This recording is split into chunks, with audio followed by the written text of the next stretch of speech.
सहनाववतु सहनौ भुनक्तु सह वीर्यं करवावहै तेजस्विनावधीतमस्तु मा विद्विषावहै। ओम शांति शांति शांति।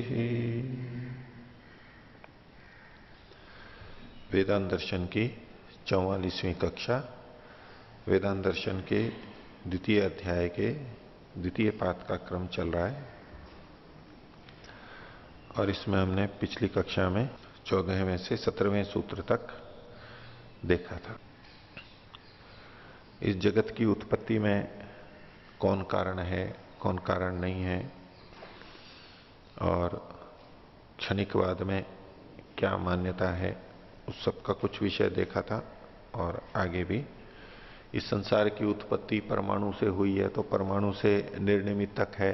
अपने आप परमाणु सृष्टि को बना देते हैं तो कैसे बनाते हैं, कोई उनको प्रेरित करता है, इस सृष्टि की रचना कैसे हुई।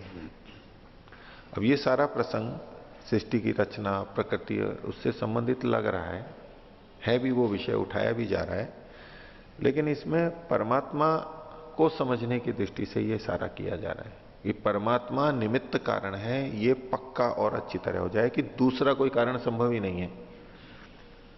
जन्माद्यस्य यतः, परोक्ष रूप से उसी की हम व्याख्याएं देख रहे हैं। यहां पर सूत्र हैं, अलग अलग ढंग से बात रखी जा रही है। तो मूल विषय तो ब्रह्म ही है, परमात्मा ही है, ब्रह्म सूत्र। उसी को समझाने के लिए भिन्न भिन्न ढंग से ये बातें रखी जा रही हैं। तो पिछले पाठ में से किन्हीं को पूछना है तो पूछ सकते हैं। हाँ। ओम आचार्य जी। आचार्य जी, पृष्ठ संख्या 118, सूत्र संख्या 14। हाँ। इसमें जो नित्यम एव च भावात् सूत्र है, इसमें पहले तीन प्रकार से अर्थ किया है। तो पहले दो अर्थों में तो भिन्नता नहीं है, इन दोनों में एक ही बात कह रहे हैं दोनों अर्थों की। इसमें अर्थ करने की शैली अलग अलग है। पहले में तो नित्यम एव च भावात् जैसा सूत्र का क्रम है वो रखते हुए किया है। भावात् का मतलब होने से, ये अर्थ लिया। दूसरे में क्या किया, इन्होंने भावात् को पहले ले लिया, अन्वय अलग कर दिया, और भावात् का मतलब स्वभावात्, स्वभाव से ही नित्य होने से। तो एक अर्थ करने की शैली है, सूत्र को इस तरह से करने की तात्पर्य एक ही है। ठीक है। जो तीसरा अर्थ किया है तो उसमें परमाणु को फिर यहाँ, क्योंकि ये प्रसंग तो यहाँ दोनों अर्थों में समाप्त हो गया था, नित्यम एव च भावात्, तो तीसरे अर्थ में परमाणु को क्यों लिया इसमें जीवात्माओं के साथ नहीं? परमाणु के साथ में इनका नित्य संबंध रहता है, संयोग बना रहता है। एक सामान्य कथन है वैसे तो कि जैसे हम अभी परमाणुओं के यानी प्रकृति के संपर्क में हैं, प्रलय अवस्था में भी हम भी यहीं रहेंगे, परमाणु भी यहीं रहेंगे, तो संपर्क बना रहेगा। ये मान करके ये कथन किया गया है, स्थूल कथन है। ठीक है, और कोई पूछिए। अच्छा जी, 13वें सूत्र में पृष्ठ संख्या 118,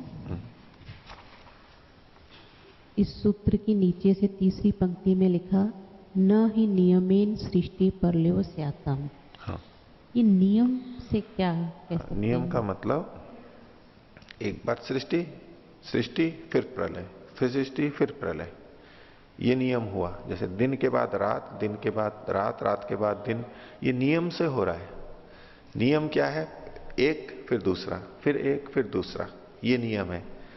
अगर यूं करें दिन दिन ही दो बार हो जाए, फिर एक रात आए, फिर एक दिन हो जाए, फिर दो रात आ जाए, ऐसे ये अनियम हो जाएगा। नियम क्या है कि जैसे बारी है, पर्याय है, पहले ये काम करेगा फिर दूसरा काम करेगा, फिर ये करेगा फिर दूसरा करेगा, ये तो है नियम, क्रमशः। तो सृष्टि और प्रलय, सृष्टि और प्रलय। और यदि ये ना हो करके एक ही को ही दो बार काम करना पड़ेगा, एक को दो छुट्टियां हो गई, एक को दो काम हो गए, तो ये अनियम हो गया। तो इनके पक्ष में तो सृष्टि लगातार बनी रहेगी, प्रलय नहीं आएगी, प्रलय को अवसर नहीं मिलेगा, तो ये अनियम हो जाएगा। नियम से नहीं होंगे, क्रमशः नहीं होंगे। इस नियम का हमें कहाँ से पता चलता है, इतना काल सृष्टि इतना काल प्रलय? ये तो अलग विषय है कि कितने कितने काल तक होती है। मनुस्मृति में प्रारंभ में दिया हुआ ही है इस कितने काल तक होती है, इसमें कितने मनवंतर होते हैं, कितनी चतुर्युगियां होती हैं, एक चतुर्युगी का क्या काल है, यानी सतयुग का, द्वापर, त्रेता, इनका क्या काल है, वो तो वहां पूरा वर्णन दिया हुआ है, इतना इतना काल है।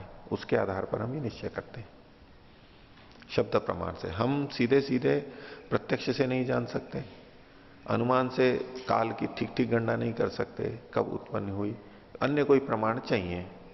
अब या तो कुछ चीजें मिल जाती हैं, जैसे कि आजकल रेडियो एक्टिव पदार्थ होते हैं, कार्बन डेटिंग से भी आयु का पता करते हैं ये, वृक्ष आदि का, औरों का। तो जो कुछ होते हैं वो एक निश्चित काल में, उनका निश्चित काल होता है, उसमें आधा बच जाता है वो तत्व, आधा परिवर्तित हो जाता है, फिर अगले उतने ही काल में उससे आधा रह जाता है, फिर उससे आधा रह जाता है। हाफ लाइफ पीरियड, हाँ। तो ये आधा आधा वो एक निश्चित काल होता है। आजकल जो गणना की जाती है ना, कि उसके इसके आधार पर रेडियो एक्टिव उसमें तत्व होते हैं, तो रेडियो एक्टिव में विकिरण होता है, विकिरण होने से कुछ चीज उसमें से निकल जाती है, तो उसमें परिवर्तन आ जाता है। वो एक निश्चित गति से होता है, ये इन्होंने नियम खोज रखा है, उसके आधार पर निर्धारित कर देते हैं कि इसकी आयु इतनी है। सूक्ष्म चीज है वैसे, सामान्यतः नहीं, यंत्रों से ही होता है, वो बहुत सूक्ष्म चीज है बड़े स्तर पर। तो लेकिन कुछ इस आधार पे हम कर सकते हैं, एक अनुमान कर सकते हैं। अभी हमारे लिए जो ये जिस समय की हम जिस समय का हम निर्धारण करते हैं, बिल्कुल इतने 4 अरब 32 करोड़ वर्ष, ये शब्द प्रमाण से ही है। वैज्ञानिक भी आयु का पता करते हैं तो एक संभावना में करते हैं, एक मोटा मोटा करते हैं, कोई इतना निश्चित नहीं कर सकते। जैसे सूर्य की आयु वो 5 अरब वर्ष लगभग मानते हैं, 5 अरब वर्ष। हमारी सृष्टि की आयु क्या है? 4 अरब 32 करोड़ वर्ष। अब हालांकि 32 और ये मतलब 4 32 और उसके अंदर कितना अंतर हो गया?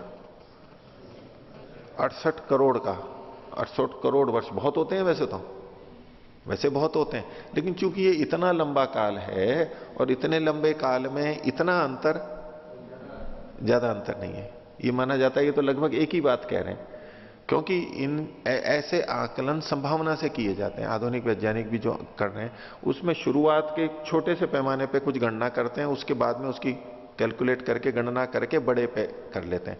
तो अगर शुरुआत में छोटा सा भेद है और उसको लाख करोड़ गुना बढ़ा दिया गया तो उतना ज्यादा दोष बढ़ जाता है। शुरू में थोड़ा सा ही होता है, बाद में जैसे 2 रेखाएं सीधी हो और एक थोड़ी सी तिरछी हो गई हो, तो यहां तो कुछ नहीं लगेगा, महसूस नहीं हो, यूं लगेगा सीधी है, लेकिन उनको सीधे सीधे करते जाएंगे तो अगर थोड़ी सी तिरछी है तो आगे जा जा करके तो अधिक अंतर हो जाता है। तो ये जो इतनी बड़ी बड़ी गणनाएं होती हैं उसमें ये कोई अंतर नहीं है, वो लगभग में ही कथन होता है उनका। 5 अरब वर्ष जो वैज्ञानिक मानते हैं सूर्य की आयु, ये लगभग में ही है। और वो भी मानते हैं कि सूर्य की आयु लगभग आधी हो चुकी है, अभी आधा जीवन इसका लगभग आधा है, आधे से थोड़ा कम। हमारे यहां भी क्या है? 1 अरब 96 करोड़।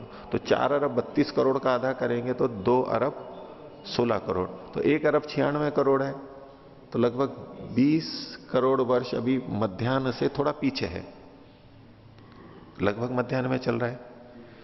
हम यहां जो संकल्प पाठ में बोलते हैं दिवसे द्वितीय प्रहरोत्तरार्ध है। दिवस है, दिवस मतलब दिन, ये दिन है ब्रह्म दिन, हमारा वाला दिन तो 12 घंटे का, ब्रह्म का दिन 4 अरब 32 करोड़ वर्ष का, ठीक है। अब उसमें एक दिन में कितने प्रहर होते हैं? 4 प्रहर होते हैं। एक प्रहर कितने घंटे का? 3 घंटे का। तो 6 घंटे हो गए तो 2 प्रहर चले गए।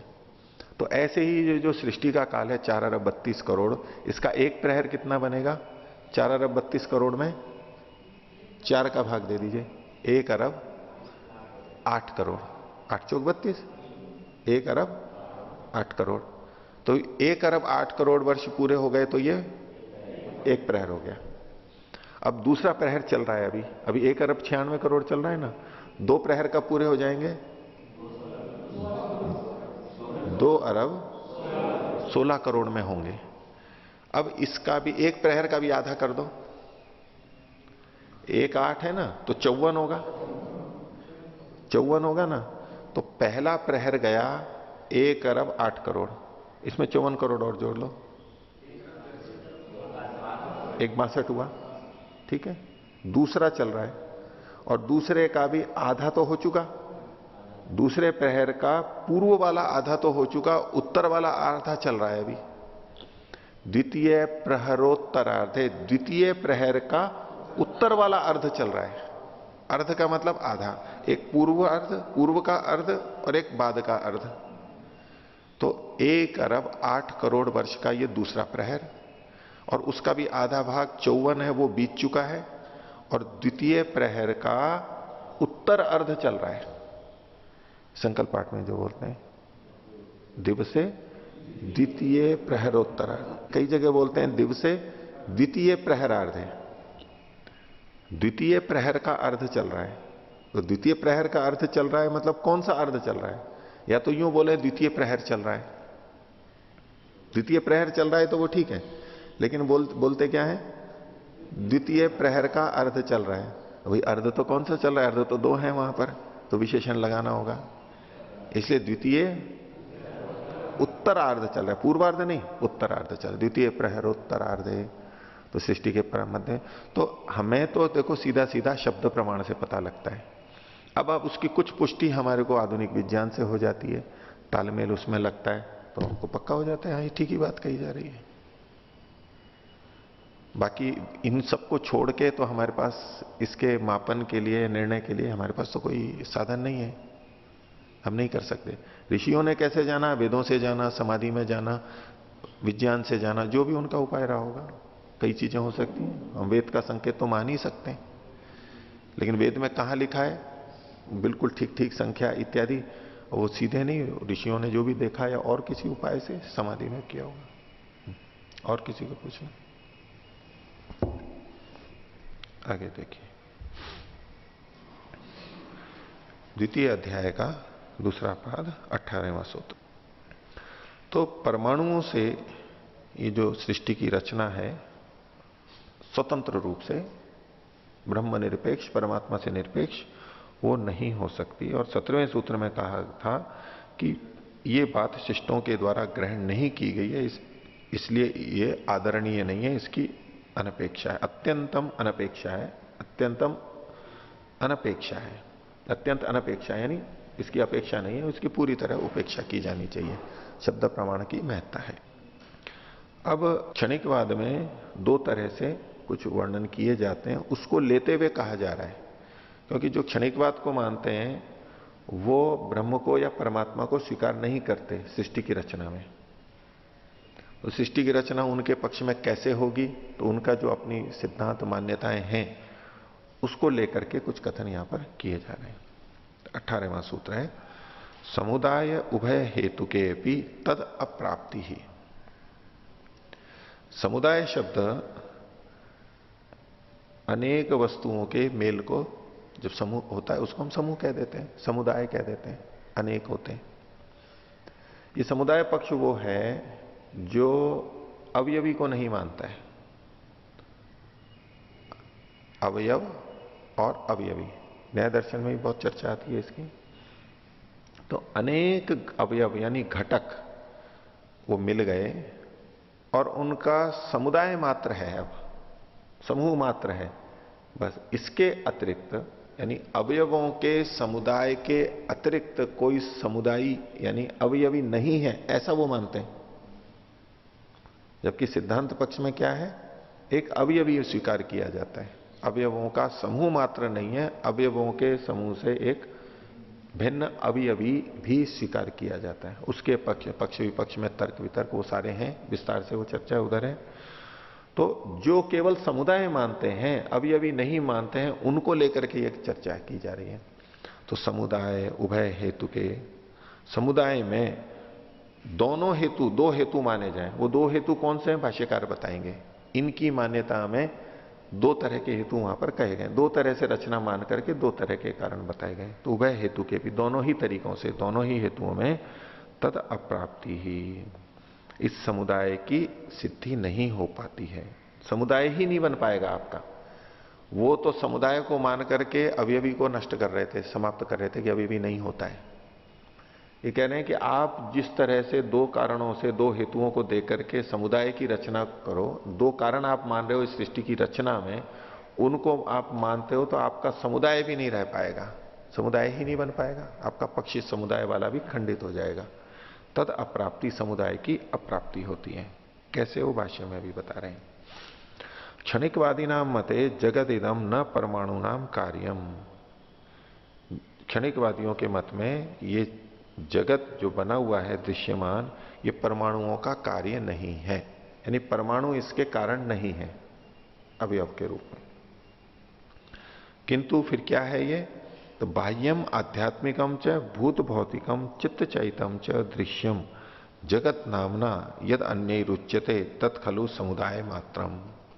ये जो अन्यों के द्वारा जो जगत कहा जाता है वो दो प्रकार का भी उसको देखते हैं, लेकिन ये जो जगत कहा जाता है वो उनके मत में समुदाय मात्र है, बस ये समुदाय है बस।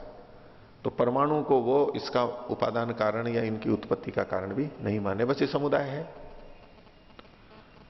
तो कैसा है ये? बाह्यम आध्यात्मिकम च, दो प्रकार का जगत है, एक बाहर का और एक आध्यात्मिक मतलब अंदर का।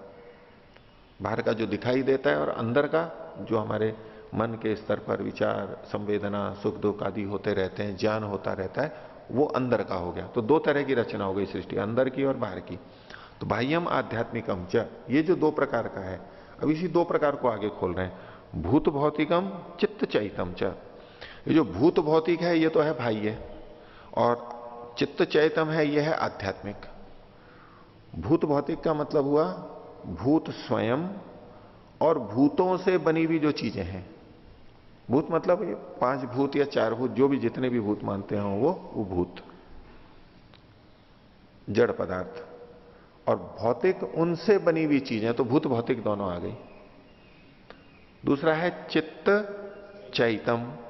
चित्त मतलब तो ये मन के लिए कह दिया गया, और चित्त से संबंधित जो अन्य चीजें हैं, चित्त से जो उत्पन्न होती हैं, चित्त में जो उत्पन्न होती है वो चैत हो गया, चित्त से संबंधित, चित्त और चैत। तो भूत भौतिक और चित्त चैत, बाह्य चाहे आंतरिक, ये जो सारा जगत है, जो जगत नाम से अन्यों के द्वारा कहा जाता है, तत्खलु समुदाय मात्रम, वो समुदाय मात्र है। जिसको ये जगत कहते हैं वो समुदाय मात्र है। ये उन क्षणिकवादियों का मत हुआ। अब इन दोनों को खोल रहे हैं। भूत भौतिकम तू, भूत भौतिक क्या है? परमाणु नाम समुदाय है, ये परमाणुओं का समुदाय मात्र है। परमाणुओं ने किसी नई चीज को उत्पन्न नहीं किया है। जहां परमाणु को जगत का कारण माना जाता है, वहां परमाणुओं के द्वारा कोई नई चीज उत्पन्न होती है, यानी नया अवयवी आता है। इनके मत में ये परमाणुओं का समूह मात्र है, नई चीज नहीं बनी है कुछ भी, केवल समूह मात्र है। परमाणुओं की सत्ता तो स्वीकार कर रहे हैं, भूतों की सत्ता तो स्वीकार कर रहे हैं, लेकिन उससे जो जगत बना है उसमें कोई नई चीज नहीं बनी है, बस ये परमाणुओं का समूह मात्र है। तो कह रहे हैं भूत भौतिकम च परमाणु नाम समुदाय, उनके मत में परमाणुओं का समुदाय मात्र है। और चित्त चैतम च पंच स्कंधा नाम समुदाय। चित्त चैत क्या है? ये पांच स्कंधों का समुदाय है। पांच स्कंध क्या है उसको अभी आगे देखेंगे। तो भूतों का, परमाणुओं का समुदाय भूत भौतिक, और पांच स्कंधों का समुदाय चित्त चैत, ये दो तरह की रचना बाह्य आध्यात्मिक हो गई। परमाणु वस्तु, परमाणु कैसे हैं? खर, स्नेह, उष्ण, ईरण स्वभाव। महाभूतों के, चार महाभूतों के, नीचे से पृथ्वी से लेकर आकाश को छोड़ करके यहां पर इन्होंने कहा है। तो इसमें क्या है? खर। खर का मतलब होता है जिसको हम खुरदरा बोलते हैं, रुक्ष। रुक्ष जैसा, रुक्ष अलग चीज होती है, वैसे रुक्ष और खर अलग गुण होते हैं, लेकिन खर का मतलब खुरदरा सा ऐसा जो होता है वो खर है। ये पृथ्वी का गुण है खर। दूसरा है स्नेह। स्नेह का मतलब है चिकनापन। चिकनापन, वो चिकनापन केवल घी तेल का ही नहीं, जल का भी चिकनापन ही माना जाता है। और फिर अलग अलग चीजों में जहां जहां चिकनापन है उसमें जल तत्व विद्यमान है, ये मानते हैं। खुरदरापन जहां पर है वो पृथ्वी तत्व विद्यमान है। तो खर, स्नेह, उष्ण। उष्ण तो अग्नि का ही स्पष्ट जैसा प्रचलित है। फिर है ईरण। ईरण मतलब प्रेरण, ईरण, प्रेरणा हम बोलते हैं तो प्रकर्ष रूप से ईरणा, प्रेरणा, ईरण गति के अर्थ में, प्रेरण में। तो वायु जो होती है वो वायु प्रेरित करने वाली होती है दूसरों को। पित्तम पंगु, कफ पंगु, पंगवो मल धातवा। पंगु है ये, पंगु मतलब बिना पैर वाले, लूले। पित्तम पंगु, कफ पंगु, पित्त और कफ, बात पित्त कफ तीन होते हैं ना इसमें, बात और पित्त और कफ का। और पंगवो मल धातुआ, मल जो होते हैं, मल मतलब सभी तरह के, मतलब पुरुष भी हो गया, मूत्र भी हो गया, अन्य भी जो स्वेद हो गया, नाक, आंख, नाक कान के मल हो गए, सभी मल आ गए। पंगो मल और धातुआ, धातुएं मतलब रस रक्त आदि जो 7 धातुएं आयुर्वेद में मानी गई हैं, ये सब पंगु हैं, पैर नहीं है इनके, चल नहीं सकते।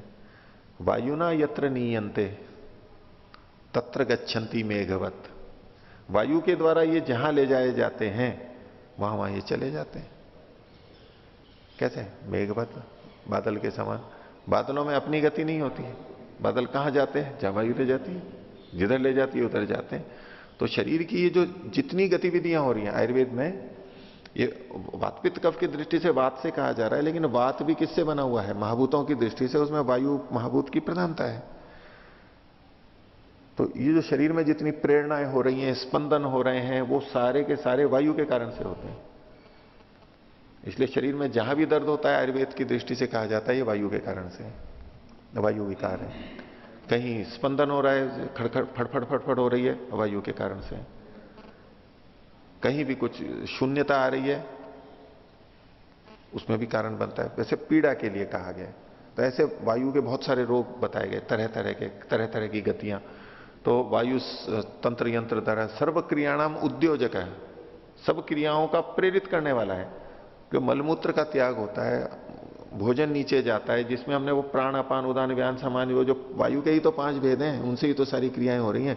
उद्गार हो, नीचे कुछ निकल रहा हो, जो भी कुछ हो रहा हो, गतिविधियां, रक्त भी जो संचरण कर रहा है, आयुर्वेद के हिसाब से ये सब वात के कारण से, इसलिए वात को सबसे प्रमुख माना गया है। वात की व्याधियां भी सबसे ज्यादा होती हैं।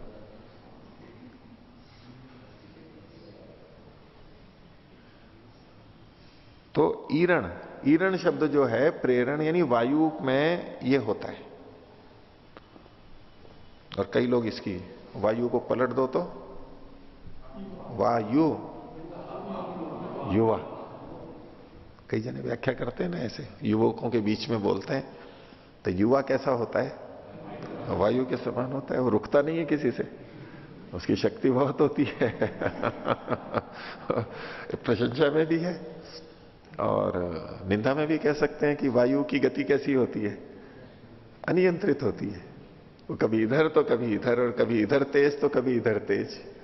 उस रूप से भी युवाओं की गतिविधियां ऐसी ही होती है, अनियंत्रित सी होती है। वेग तो होता है, ताकत तो होती है, लेकिन अनियंत्रित होती है। तो युवा और वायु।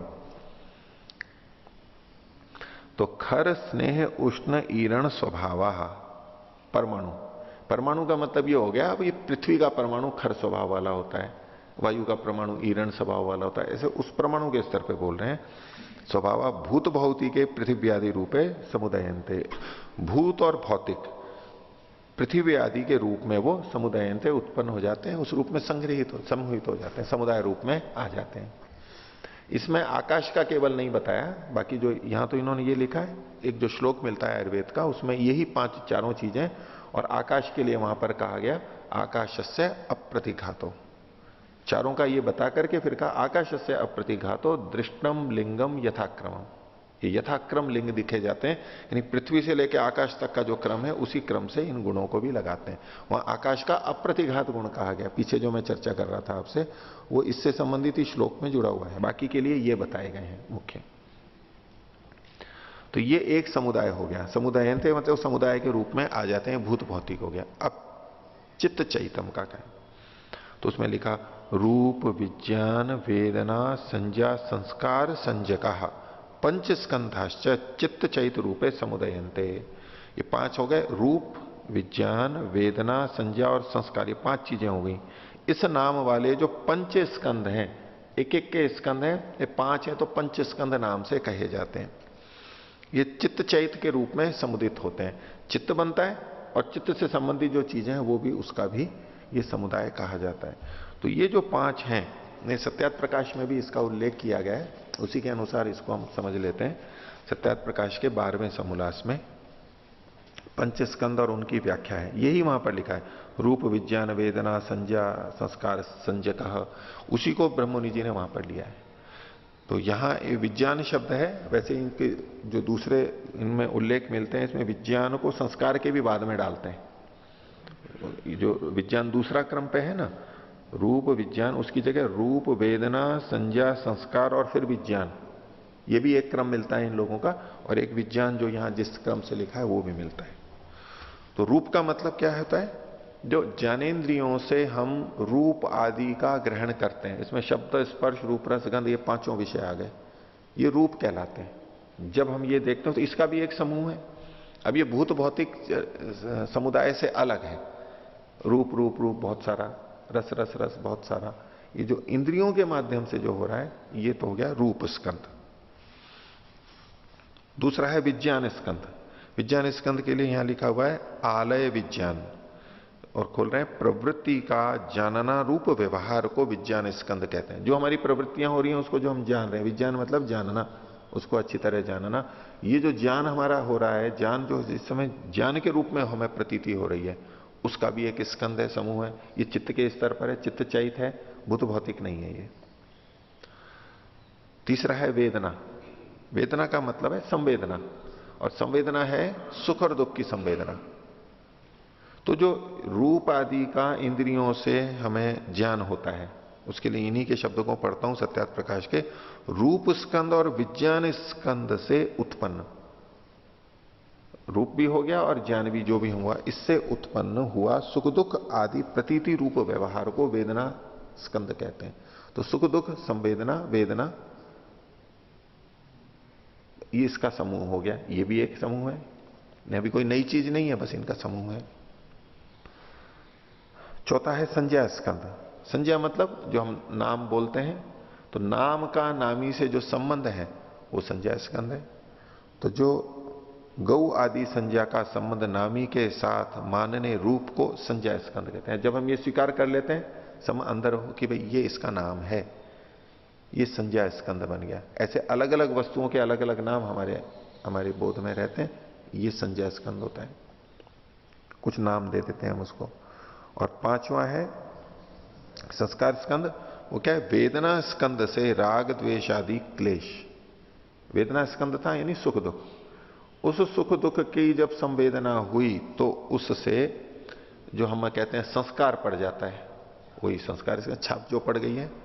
तो वेदना स्कंद से राग द्वेष आदि क्लेश, ये जो साथ में है इसको संस्कार के रूप में बोल रहे हैं, राग द्वेष जो उत्पन्न हो गया। और क्षुधा तृषादि उपक्लेश, राग द्वेष आदि तो मुख्य क्लेश, और भूख प्यास आदि उपक्लेश ये थोड़े कम है।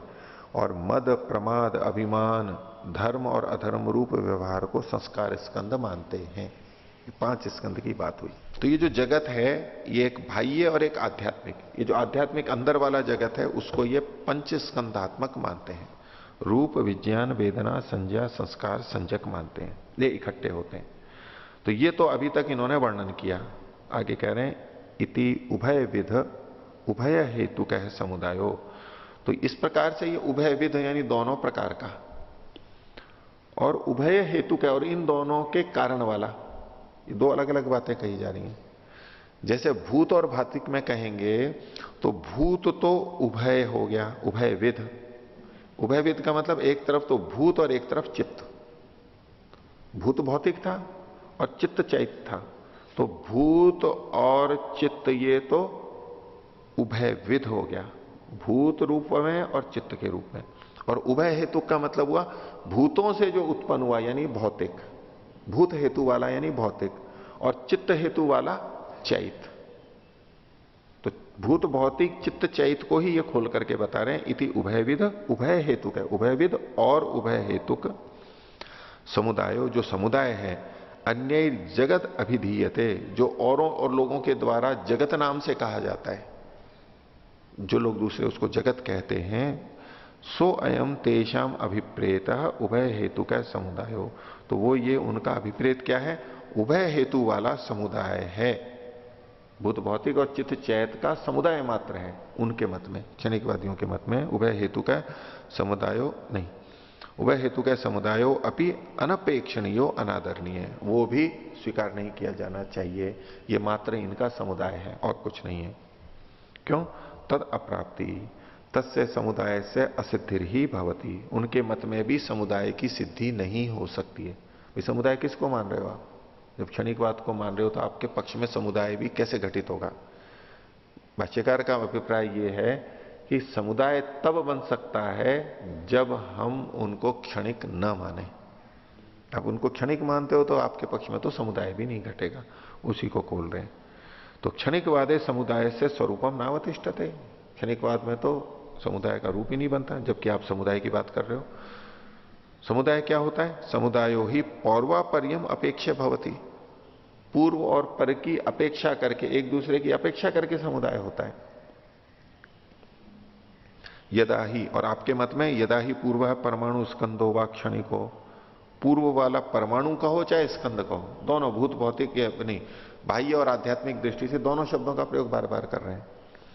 तो यदा ही पूर्व परमाणु स्कंदो वा क्षणिको, क्षणिक है, अथच उत्तरश्च परमाणु स्कंदो वा क्षणिक, बाद वाला भी क्षणिक है आपके मत में, तरी को ही कस्मिन खलु संगच्छेत, एक का दूसरे से संबंध कैसे होगा आपके मत में? वो एक तो समाप्त हो गया, फिर दूसरा आया, तो एक दूसरे के साथ संबंध ही नहीं होगा।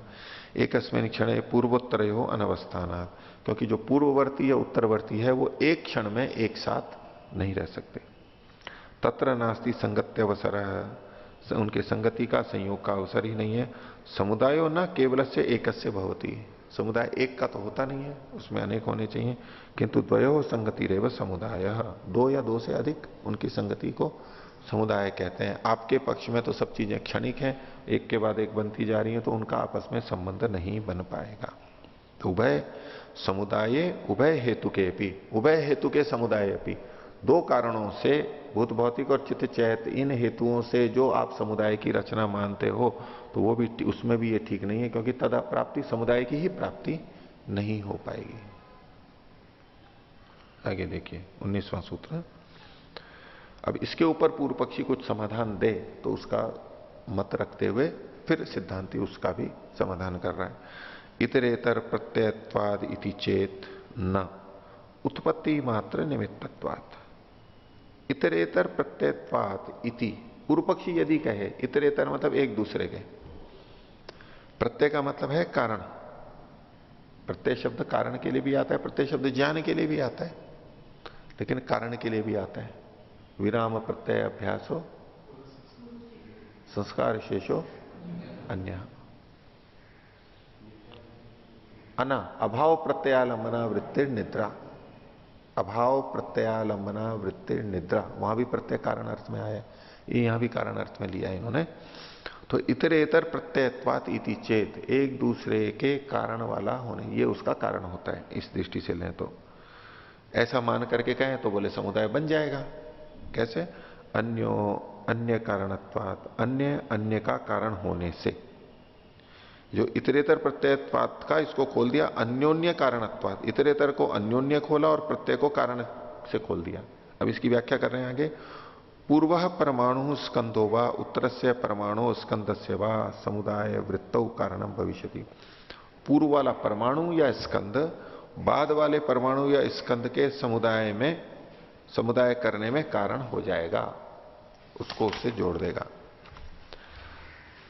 तो उसके लिए कह रहे हैं सोपी स्वोत्तर काल सोत्तर से सोपी स्वोत्तर से क्रमेण चेद उच्चेता, और अगला वाला उससे अगले का, उसका अगले वाला उससे अगले का, ऐसा अगर कोई कहे तो कहते हैं न, नहीं तत्सम्य के ठीक नहीं है। क्यों?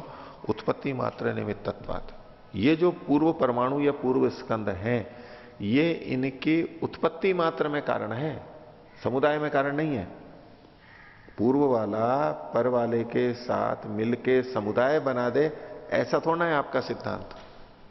पूर्व वाला उत्तरवर्ती की उत्पत्ति में मात्र कारण है, समुदाय बनाने में कारण नहीं है, ऐसा आप लोग मानते हो। तो आपके पक्ष में तो ये समुदाय भी नहीं बनेगा, सिद्धांति तो समुदाय को भी मानता है और समुदायी को भी मानता है, अवयवी को भी मानता है, अवयवी दोनों को मानता है, लेकिन उनके सिद्धांत की विवेचना में कहा जाए आपके पक्ष में तो समुदाय भी नहीं बनेगा।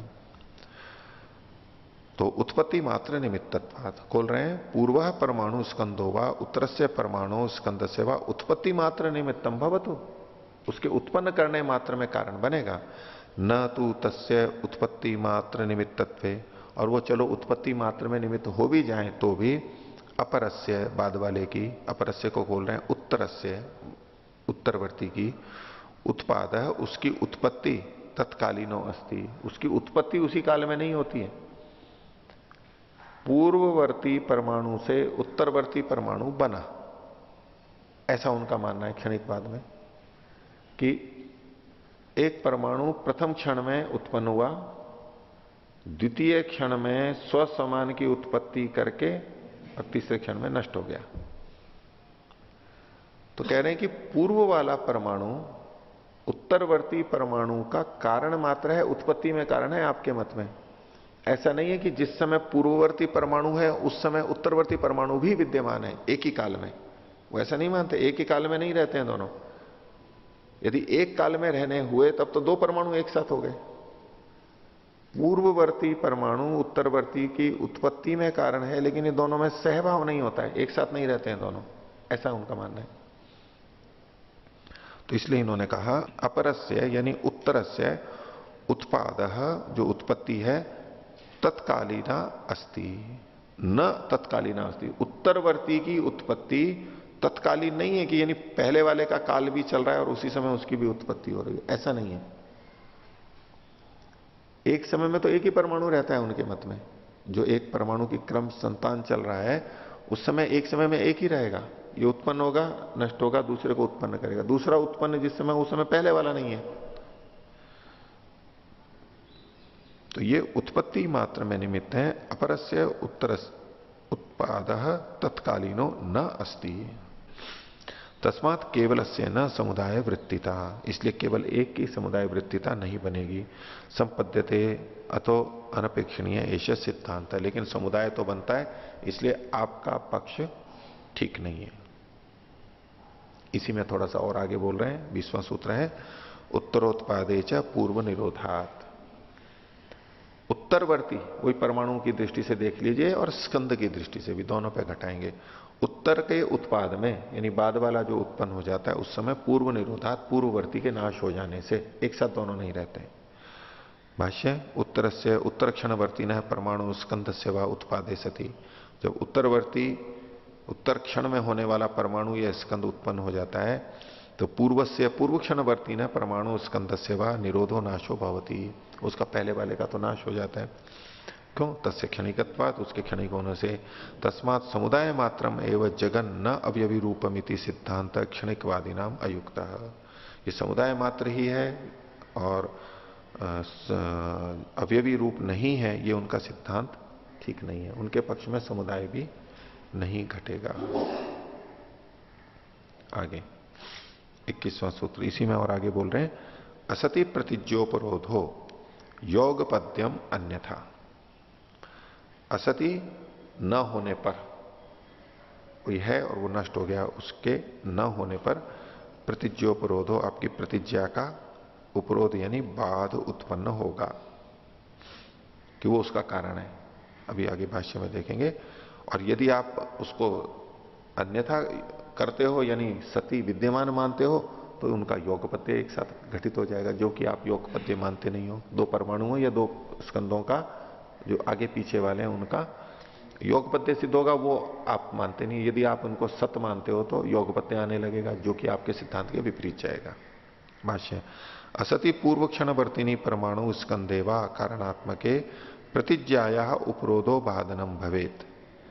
तो असति पूर्व क्षणवर्तिनी परमाणु, पूर्व क्षण में वर्तमान जो परमाणु है उसके न रहने पर या स्कंद के न रहने पर कारणात्मके प्रतिज्ञाया उपरोध, वो उसका कारण है, इस प्रतिज्ञा का निरोध हो जाता है। बाधनम भवेत, बाधन हो जाता है। क्यों? यत पूर्वम उत्तर से कारणम भवती, क्योंकि उसमें पूर्ववर्ती उत्तरवर्ती का कारण हो जाता है। आगे अन्यथा योगपद्यम, अतो अन्यथा मतलब इसके विपरीत, वो क्या है? सती। असती की जगह विपरीत कर दिया तो अ को हटा दिया तो सती। विद्यमान होने पर पूर्व क्षणवर्तिनी परमाणु स्कंदेवा उभयो पूर्वोत्तरयो, पूर्वोत्तर क्षणवर्तिनो परमाणुओं स्कंधयोर्वा योगपद्यम प्रसज्जेता। तो पहले क्षण में होने वाला परमाणु या स्कंद, उन दोनों का, और उत्तरवर्ती क्षण में वर्तमान परमाणु और स्कंद का योगपद्य एक साथ आ जाएगा। सच क्षणिक वादे दोष, आपके मत में दोष आएगा। ये तो ही क्षणिक वादो नावतिष्ठते, क्योंकि यदि आपने दोनों को एक साथ मान लिया तो आपका क्षणिकवाद ही नहीं रह पाएगा, क्योंकि उनके क्षणिकवाद का स्वरूप यही तो है कि वो अगले क्षण में नहीं रहता है। और यदि आपने योगपद्य स्वीकार कर लिया तो वो अगले क्षण में तो रह ही गया, भले ही बाद में आप उसको नष्ट मान लो, लेकिन जिस तरह से क्षणिकवाद की आप व्याख्या करते हैं उसमें तो ये संभव नहीं है योगपद्य। तस्मात् क्षणिकवादे जगत उत्पत्ति असंभवात न समीचीन। तो क्षणिकवाद में जगत की उत्पत्ति का असंभव होने से, जगत की उत्पत्ति ही नहीं हो सकती फिर तो, क्योंकि समुदाय ही नहीं हो सकता आपके पक्ष में भी देखें तो इसलिए वो पक्ष ठीक नहीं है।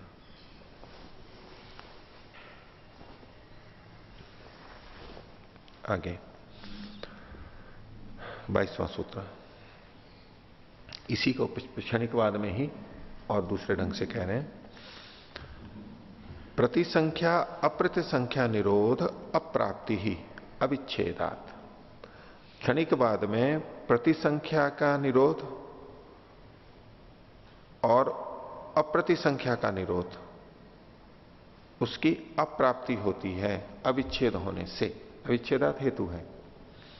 ये प्रतिसंख्या और अप्रतिसंख्या निरोध क्या है? प्रतिसंख्या निरोध और अप्रतिसंख्या निरोध।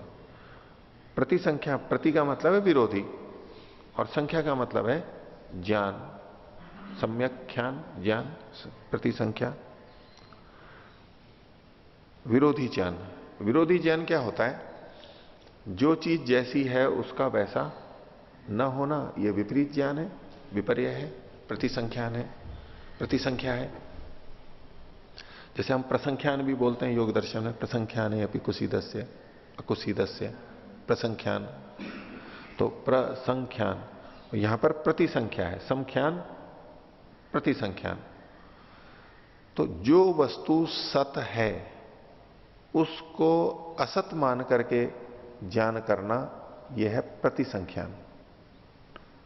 क्योंकि जो वस्तु है तो उसका संख्या यानी सम्यक ज्ञान क्या होगा? वो है को है के रूप में जान रहे हैं, सत को सत के रूप में, भाव को भाव के रूप में जान रहे हैं, ये है संख्यान, संख्या। और इसका विपरीत कर देंगे तो क्या होगा? विद्यमान को अविद्यमान समझ लेना, भाव को अभाव समझ करके कथन करना, यह है प्रतिसंख्यान। और अप्रतिसंख्यान क्या होगा? इसका उलट हो जाएगा, जैसा है वैसा मानना। प्रतिसंख्यान है जैसा है वैसा न मानना, जैसा है वैसा ज्ञान न होना, जैसी वास्तविकता है वैसा ज्ञान न होना प्रतिसंख्यान। और जैसी स्थिति है वैसा ही ज्ञान होना, वो है अप्रतिसंख्यान। तो इसका निरोध यानी विनाश हो जाएगा, नहीं हो पाएगा। नहीं, देखो दो प्रकार का निरोध है, निरोध को भी इसी के साथ जोड़ेंगे। प्रतिसंख्यान निरोध, निरोध मतलब है विनाश, ऐसा विनाश जो कि अवास्तविक है, ऐसा विनाश जो कि अवास्तविक है। वस्तुएं हैं लेकिन हम उसको नष्ट देख रहे हैं, ज्ञान के स्तर पर हम उसको नष्ट देख रहे हैं, यह है प्रतिसंख्या विरोध, निरोध। और जो वस्तु नष्ट हो रही है वास्तव में, उसको नष्ट होते हुए को नष्ट देखना, क्षीण होकर के जैसे भी नष्ट होती हैं चीजें, वास्तव में नष्ट हो रही हैं और उसको नष्ट होते हुए देखना, यह है अप्रतिसंख्या निरोध। प्रतिसंख्या निरोध और अप्रतिसंख्या निरोध अपनी दृष्टि से आप जैसा समझते हैं, जो परिचित हैं, तो एक प्रलय अवस्था का संपादन किया जाता है।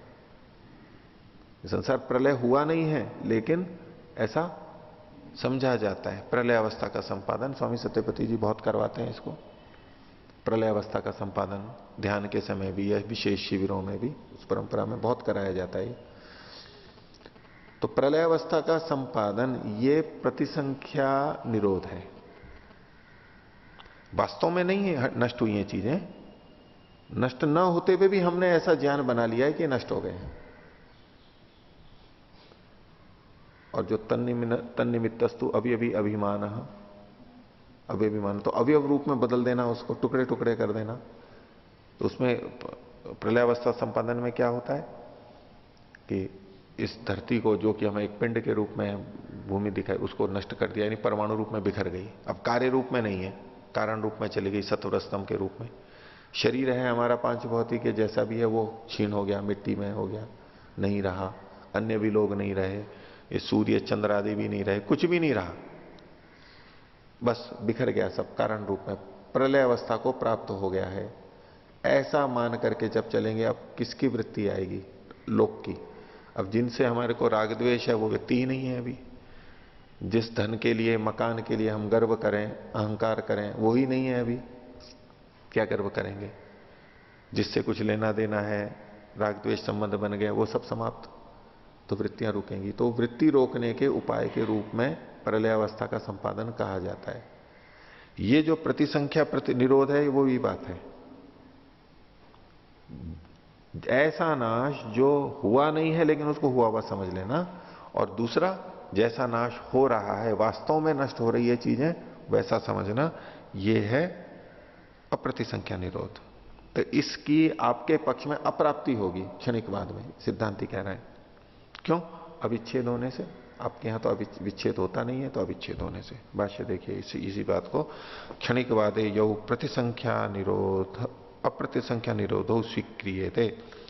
क्षणिकवाद में ये माने जाते हैं प्रतिसंख्या निरोध और अप्रतिसंख्या निरोध।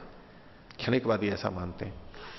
जो दो स्वीकार किए जाते हैं, तयो प्राप्ति सिद्ध न भवती, ये तो आपके पक्ष में सिद्ध ही नहीं होते, घटते ही नहीं है।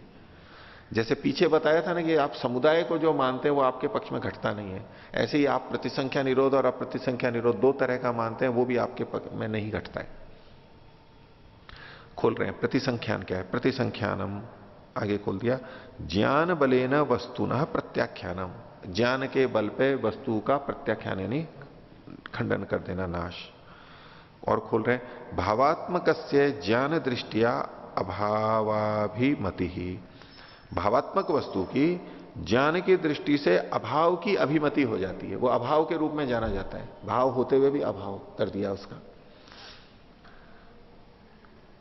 जैसे कि किसी का कभी द्वेष हो जाता है, झगड़ा हो जाता है, और मेरी दृष्टि से अब उसकी कोई सत्ता ही नहीं है, मैं तो उसको मान के ही नहीं चला, उसका कोई एग्जिस्टेंस ही नहीं है मेरी जिंदगी में। मेरा वो है अपनी जगह पे, लेकिन अब मेरे जीवन में आपका कोई अस्तित्व नहीं है, ऐसा कह देते हैं ना।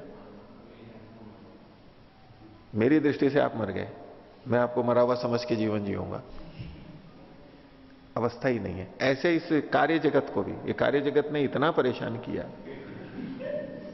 राग द्वेष सुख दुख वृत्तियां संस्कार, इसी ने तो सारे जंजाल में फंसा रखा है। तो मेरी दृष्टि से ये अस्तित्वहीन है, अभाव है। तो भावात्मक से ज्ञान दृष्टिया अभावाभिमति ही, और तया संपद्यमानो निरोध है, और इस दृष्टि से जो निरोध यानी नाश किया जाता है, संपादित हो रहा है निरोध, उसको प्रतिसंख्या निरोध है, उसको प्रतिसंख्या निरोध कहते हैं। तद विपरीत, उससे विपरीत क्या होगा? स्वाभाविको विनाशो अप्रतिसंख्या निरोध है। जो स्वाभाविक विनाश होता है, वस्तु नष्ट होती है सभी चीजें, वो अप्रतिसंख्या निरोध है। तो तादृशयोर निरोध निरोधयोर विनाशयोर अप्राप्ति असिद्धिर भवती क्षणिकवाद है। क्षणिकवाद में इनकी दोनों की अप्राप्ति यानी असिद्धि होती है। कुतः, क्यों होती है, कैसे होती है? तो उसके लिए हेतु है अविच्छेदात, विच्छेद न होने से। अब इसकी इन्होंने तीन तरह से व्याख्या की है अविच्छेदात की। पहली व्याख्या है विच्छेदात अर्थात अभावात, अभाव होने से। विच्छेद का मतलब अभाव होने से।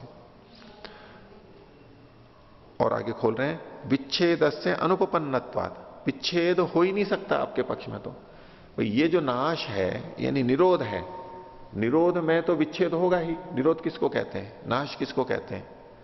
एक पत्थर है, मूर्ति है, और उसके टुकड़े टुकड़े हो गए, विच्छेद होगा तभी तो नाश कहेंगे। कुर्सी टेबल है, कुछ भी है, कपड़ा है, फटेगा, विच्छेद ही तो होगा, विघटन ही तो होगा, तभी तो वो नाश कहलाएगा उसका। अगर जू का तू बना हुआ है तो नाश नहीं कहलाता है वो।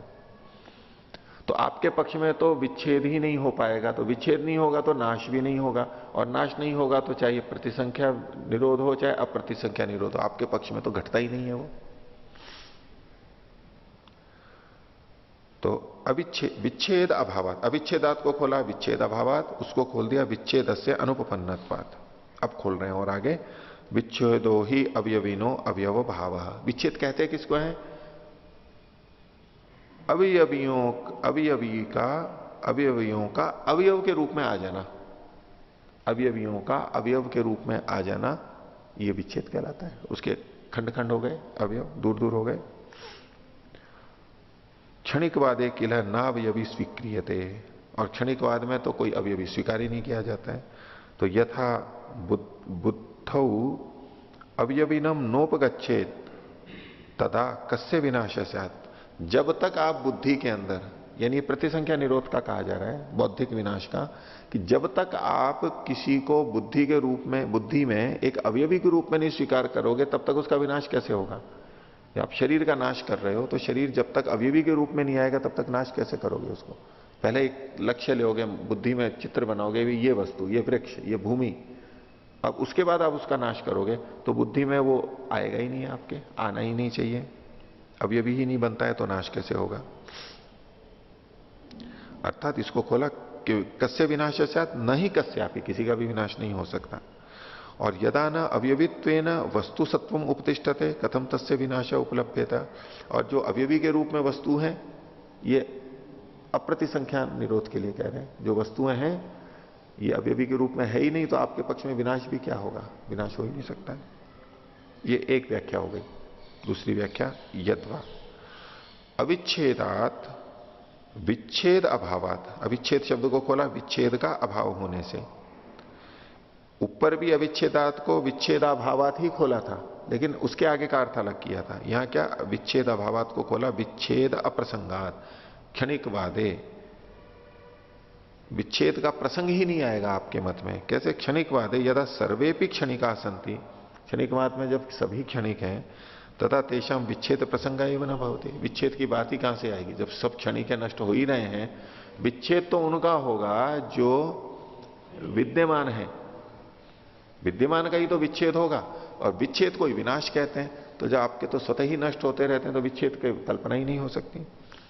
तो तथा तेषाम विच्छेद अप्रसंगा, विच्छेद प्रसंग एवं न भवति, ते तु क्षणानंतरम नैव तिष्ठन्ति तर्हि केशाम विच्छेद से। वो तो एक क्षण भी नहीं रहते, दूसरे क्षण नहीं रहते, तो फिर विच्छेद हो किसका रहा है आपके मत में? ये दूसरी व्याख्या हो गई।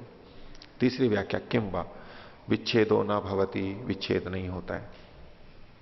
अविच्छेद मतलब विच्छेदो न भवति। कैसे?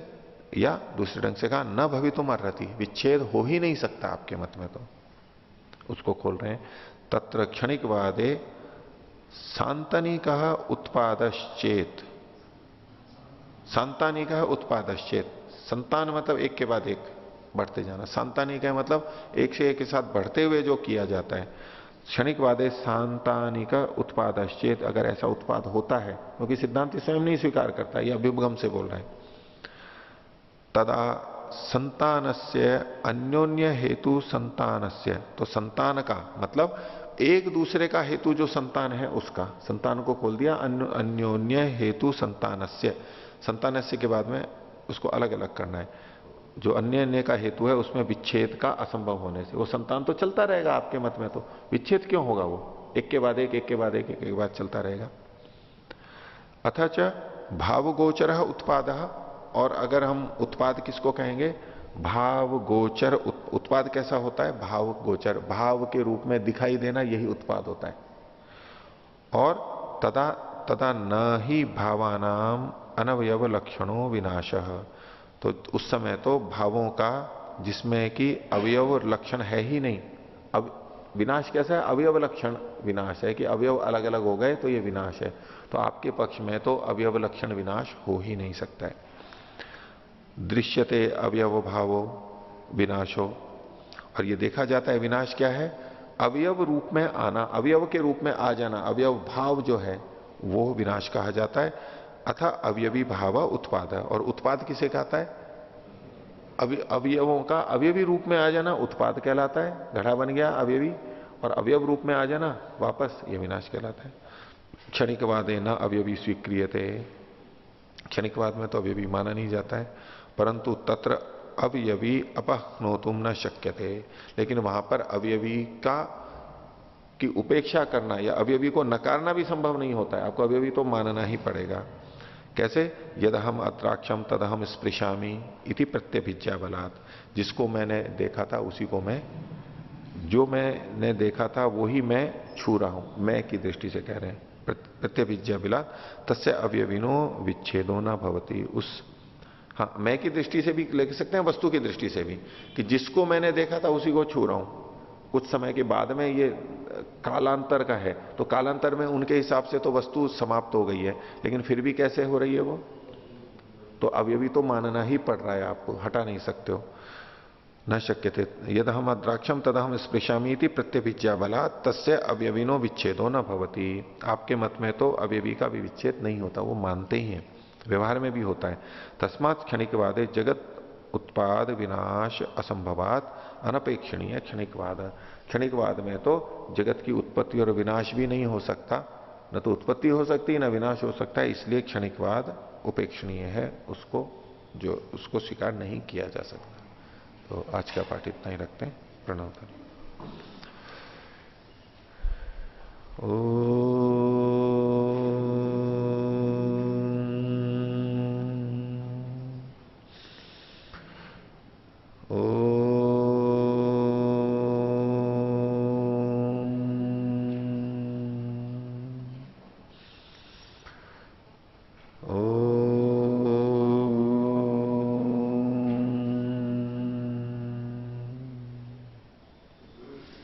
सभी को सादर अभिवादन। ओम शांति।